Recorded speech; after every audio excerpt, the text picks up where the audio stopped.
I am sure you've seen in the news over time how important bees are to our human existence. What they do in the world really makes a difference. The environment depends on it. I think you might also know that the products that bees produce have extraordinary health benefits that we all should know about. In my next interview, I interview Carli Stein, and she talks about the varying byproducts of what bees produce and how important bees are to the planet. And there are some takeaways here that can really contribute to your health and well-being. So tune into this interview and pay close attention. So Carli, thanks so much for being with us here today. Tell us a little bit about who you are and what you do. So I am the founder of Beekeeper's Naturals, and we do sustainably sourced supplements from the beehive. So we use different components of the beehive, from propolis to royal jelly, to make natural healing alternatives to the typical stuff you would find in a medicine cabinet. This is not a normal career choice for most people. How did you get started in this? Completely by accident. I started beekeeping in college. I have an autoimmune condition where I can't take antibiotics. So for me, growing up, getting sick was quite the ordeal. Something as small as strep throat or tonsillitis would really kind of put me out for a while. And so I was always searching in the natural world for alternatives, and I ended up really frustrated with these superfoods that promised the world but didn't deliver on results. And when I was in college, I did a semester abroad, and I was in Europe, and I got very sick with tonsillitis, and I was given Propolis by a pharmacist in Italy. And that was my first introduction to bee products, and it worked for me. It was my first experience of real recovery. And from that point on, I started beekeeping and making these products for myself, and I started sharing with them, and it really just organically evolved into a company. Have you done research on the properties? What have you learned as you've dug into this? Yeah, it's been really interesting because humans actually have a really long-standing medicinal relationship with bees and bee products. So the first recorded human use of propolis dates back to 300 BC. It's actually believed to have been coined by Aristotle, the name propolis. Cleopatra used it. The Incas used to drink propolis to reduce fever. In the 17th century, it was even listed in the London Pharmacopoeia as an official drug. So we've been using propolis long before the advent of modern medicine. And if you look at how propolis works in the body, it's antiviral, antifungal, antimicrobial, and antibacterial. So it is a really great alternative to the more chemical-based solutions that we use to heal. So what is propolis? Propolis, you can think of it as the immune system of the hive. So bees will collect plant and tree resins. They put it through their enzymatic process, and they make this sticky amber-colored substance called propolis. And they line the entire hive with it. They line the cell walls for newborn baby bees. And they even have propolis mats at the front door just to keep the germs out. And it's really interesting looking at the use in the hive. So let's say a predator gets into the hive like a mouse. The bees can sting the predator and kill it, but they can't physically carry a dead mouse out of the hive. So what they'll do is they'll mummify the mouse in propolis, and it's that powerful of an antibacterial, antimicrobial substance that it protects the entire hive from a decaying rodent in their living room. So in the hive, it's used as the protector, the medicinal agent, the healer, and for humans, we can really use it in the same way. What are the other components? I've heard of royal jelly, but what are the other components of the beehive, and how do they fit together? Yeah, the bees do so much more than honey. That's of course, the product we're most familiar with. And honey you can think of as the bee's energy source. It's their carbs. It's created from floral nectar, and it has some amazing properties for humans as well. It's really high in antioxidants. It has antiviral capabilities. It's really high in live enzymes. But there's other superfoods from the hive like royal jelly, which can really play a big role in our health. So royal jelly, it's the food of the queen bee. It's produced by nurse bees, and it's fed to the bee in the hive that's meant to become the queen. And that's the exclusive diet that she holds for the rest of her life. And for humans, it's been used anecdotally across cultures for so many things, from anti-aging benefits to hormonal balance. But in terms of concrete studies, where we've seen a big focus is the effects of royal jelly on the brain. So there's been published studies looking at how royal jelly can improve spatial reasoning. It's really high in acetylcholine, so it's great for supporting brain-body messaging. And it contains these two fatty acids called 10-HDA and AMP-N1 oxide, and they act as catalysts for neurogenesis. So royal jelly can be a really important thing to incorporate into your routine to support brain health. If you would, walk me through the process of how you collect and identify. What is propolis? What is royal jelly? What is delicious honey? Well, first I had to learn how to beekeep. So that's the nice thing about this company and how we formulate and build our products today. It came from a very authentic place. It really came from me looking to cure myself and just gaining an understanding of these different things that I was putting in my own body because I didn't have a choice because I was so reactive to everything else on the market. So I started off learning how to beekeep.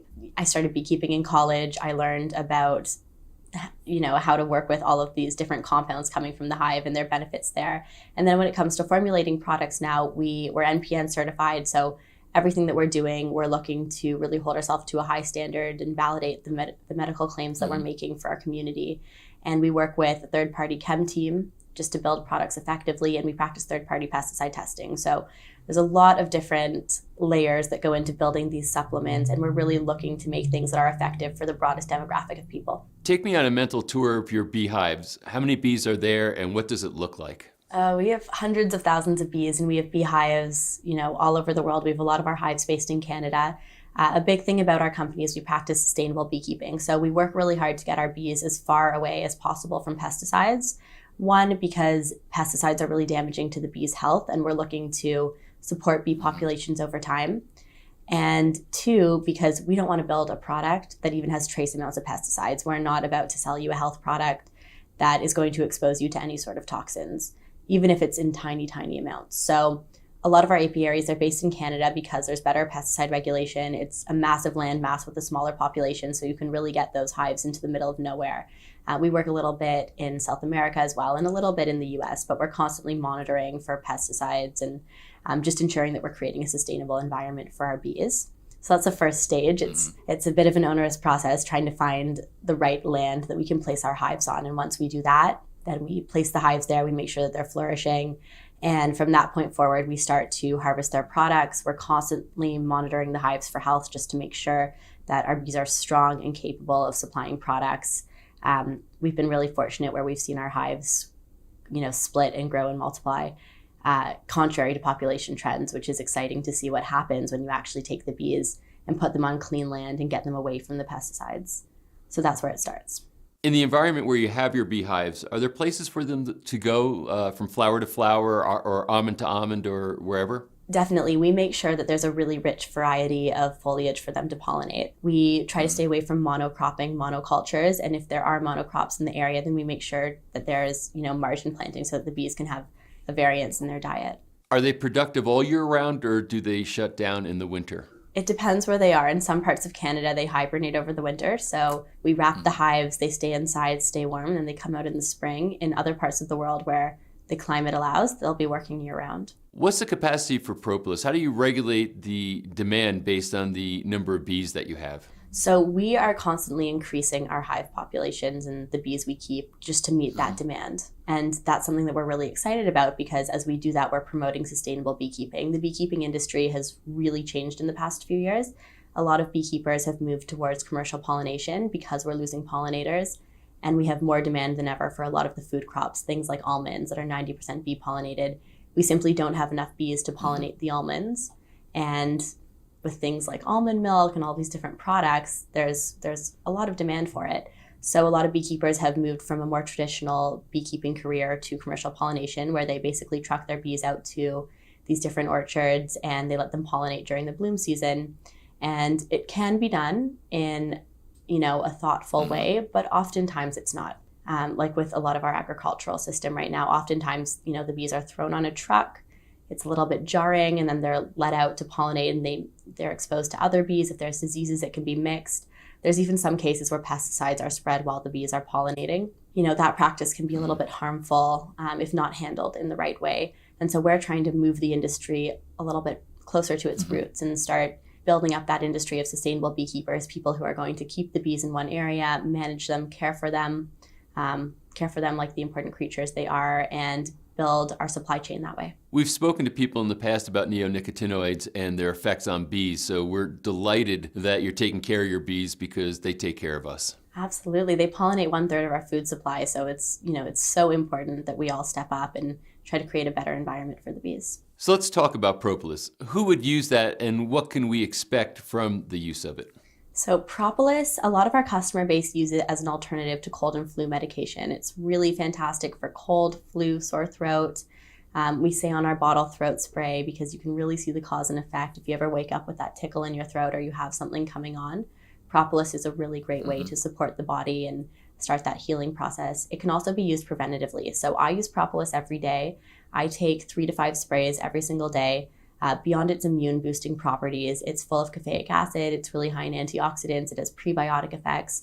So I like to think of it as an all-around protective agent for the body. And you guys also have royal jelly? We do, yeah. We specialize in all of the unique bee product properties and creating, we try to take these unique products and package them in sort of a very consumable format for the modern life. So we have royal jelly brain shots that are great for focus, memory, concentration. We have a large demographic that uses them for concussion protocols. We have an energizing honey that has pollen, propolis, royal jelly all in one. And of course, we have our propolis spray for immune boosting, and we have a propolis spray for kids as well. Let's talk about using royal jelly for traumatic brain injury. What are you seeing practitioners doing with that? So it's been really interesting with our Beelixir product. So we have these brain shots. We've seen practitioners use them at the first sort of signs of brain damage. It was actually a product that was formulated. My COO, he had a really severe concussion a few years ago, and I put together this all-natural formula just based on the research I could find, and we had him using this product, and it was his worst concussion, and it was his best recovery. So once we saw that, I was like, you know what happens if I start taking it? What happens if somebody who doesn't have brain damage takes the product? And we started just sort of testing it in our social network, and across the board, we were seeing some really promising results, and that's when we decided to build a product and bring it to market. But for practitioners, we see people using it with an aging population to prevent neurodegenerative conditions. We see people on concussion protocols just looking to heal who are using it regularly, and it's really what works for your body. So, we have them in these vials. We have a lot of customers that will take half a vial a day and take it, 5 days a week. We have some customers, if they've just undergone some really severe brain trauma, who will take it for they'll take a full vial every day for about a month and then slowly start to reduce their consumption. It definitely, you see the best results over time. Like a lot of natural products and adaptogens, they tend to build up in the body. But we see a really broad use case for this, everything from the aging population to people who are struggling with concussions to, people who are just looking to improve brain function, support energy levels, get away from caffeine. When you're coming up with a formulation, are you running on instinct or how are you choosing? So we use third-party studies to build all of our products. Instinctually, I start off by sort of playing the guinea pig and seeing what works for me. And then from there, I search for studies to back up my idea. And sometimes I find them, sometimes I don't. And when I do find them, then we dig deep. And I think that's a real difference of our brand, is that we're pulling on third-party accredited studies. We're pulling on established research, and that's the basis for how we formulate things. You talk about bee pollen, but we haven't spoken about it specifically. So why would people want to use that? I know for me, for my allergies, I try to avoid pollen. So why would I want to take it? Yeah. So by the way, for allergies, propolis can actually be really helpful as well. It's anti-inflammatory. So for any sort of inflammatory condition, propolis can be great. And you can use it topically as well if you get burned, anything like that. It's sort of a Swiss Army knife when it comes to healing and protecting. But bee pollen, it's really wonderful for energy boosting, for building endurance, and for protein. There's actually more protein per weight than any animal source in bee pollen. In the hive, bee pollen, it's the protein source of the bees. And for humans, it's just full of broad spectrum vitamins. It's a really great, I like to think of it as a natural multivitamin, and it's a little bit more bioavailable than the typical capsules we take. I love getting all the nutrients we need from food versus things that can be hard to digest, or supplements we take where you just sort of titrate and don't absorb any of the nutrients in them. So pollen, you can think of it as nature's multivitamin, as an energizing superfood, as something that will boost and increase your endurance. And yeah, something that you can just kind of add to anything. So I add pollen to my smoothies. I sprinkle it on my granola. One thing to be careful of is if you do have a severe allergy, just be moderate with it. Start with a little bit, see how you respond. And if it's not for you, then there's many other bee products you can enjoy. We've interviewed some people in the United States about Duchenne, which has an impact on how nutritional supplements can be marketed here. But I know that you also market in Canada. So what's the differences as far as what you have to do there? I think you might have some different rules that you apply. Yeah, so we build all of our products in Canada. Canada tends to be a little bit more rigorous with their approvals. And that's just another layer to creating products that work for the broadest demographic, that have real medicinal backing, even though we're dealing with natural ingredients.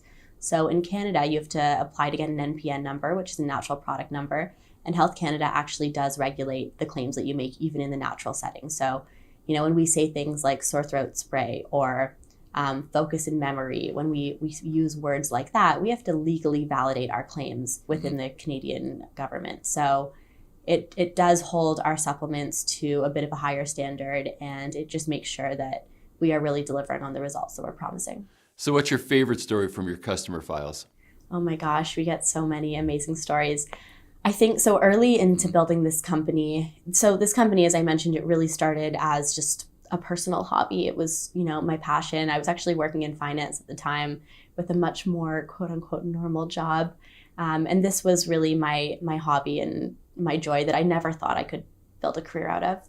And it was in those early days that I was sort of making these products in my apartment, and on the weekends I would sell them at farmers markets. I started to receive some really wonderful letters from our customer base. And we had one customer who, her son has an autoimmune condition and he has chronic throat issues. And our Propolis was the first product he took where he didn't experience an adverse reaction to. And she just wrote me this really beautiful letter. That was one of the things that really pushed me to leave my job in finance and let go of the stable, sensible career that I was building and do something kind of crazy. What does it feel like to end up in something and see these benefits? What are the emotions tied up in that? Oh my gosh, I have a lot of emotions around this. I'm really grateful. It's very hard. It's really hard to start a company.